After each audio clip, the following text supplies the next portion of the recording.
Line standing by there is Republican Congressman Thaddeus McCotter of the 11th District of Michigan. Mr. Cotter, welcome back to Mr. Cotter. Did I actually say that? Mr. McCotter, welcome back to America's Radio News. Glad to have you on, sir. Thanks, Horshack. Yeah. Hey, I love it. Great. Well, I guess the first time you've ever heard that, right? All right. Hey, I get called worse. Wanted to get your read on what's happening over in Egypt. Now, we're hearing a lot of folks over here in the United States that are singing the praises of the Muslim Brotherhood as being an outreach organization, people that are taking care of the downtrodden over in Egypt. Some are contending that they're not a threat at all to take over positions of power after the Mubarak regime leaves office. What is your take on all this? Well, I think simply because an organization tends to help alleviate some of the material conditions that are wanting within a society does not necessarily make them a friend of those people. In fact, Pablo Escobar used to do the same thing. I would say that he was no friend of liberty or the people of Colombia. When you look at the Ikhwan, the Muslim Brotherhood, you have to understand that this has been 80 years where they have a set agenda. They want to impose Sharia law. They believe that the religious realm should be over the secular realm.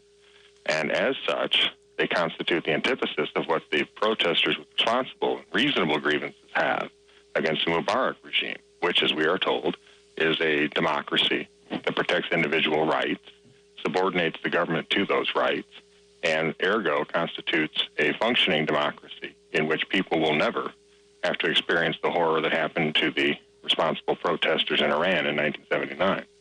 Are you saying that the Mubarak regime is a democracy?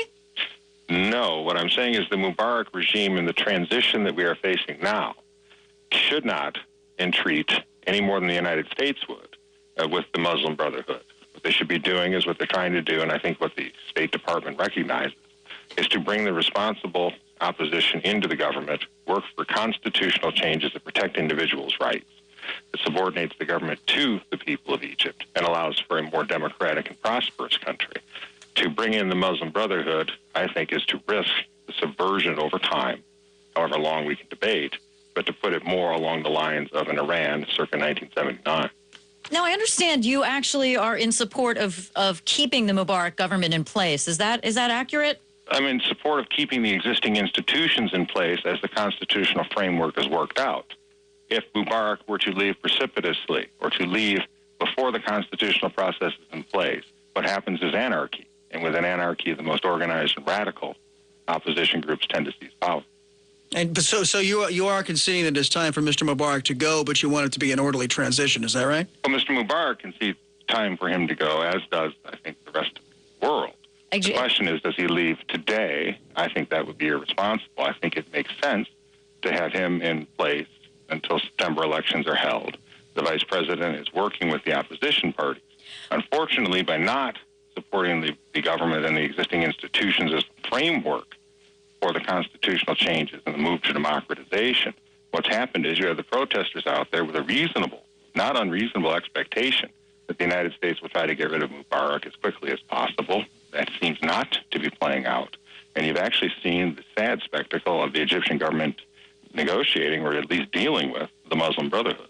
But you know, from what I understand, Suleiman, it's not really working for the protesters because this is as some have said, Mubarak's Mubarak. This guy is pretty much just, a carbon copy of what they already have, and this is a dictator basically, who has cut phone and internet, sent in thugs to get rid of freedom of speech, running propaganda on state TV. So how can they be effective even to stick around through September? Well, because otherwise you'll have a vacuum of power, and the vacuum of power will be filled. And as we can look at Tunisia, the difficulty that they're having, where their popular uprising led to the immediate removal of the president, you're now seeing difficulty putting elections in place. You are seeing the return of the radical Muslim elements that were banned under the existing government. You're seeing now people banning the current government, or the one that was in place. And you're seeing violence break out. This is not a situation we wish to replicate. Mr. Suleiman does not have to stay. The question is what type of constitutional reforms come out of that heading into the election in September. Heading into that transition. So we're talking to Republican Congressman Thaddeus McCotter of the 11th District of Michigan, and you got a book coming out here relatively soon. You got an idea about when that's going to be rolling out on the presses? Oh, it should be out sometime this month. I don't think it'll be out in time for Valentine's Day. Oh. Yeah. Yeah, it Well, might not be something you want to do. Hey, when you roll that out, you keep us posted and you come back on and talk about it, okay?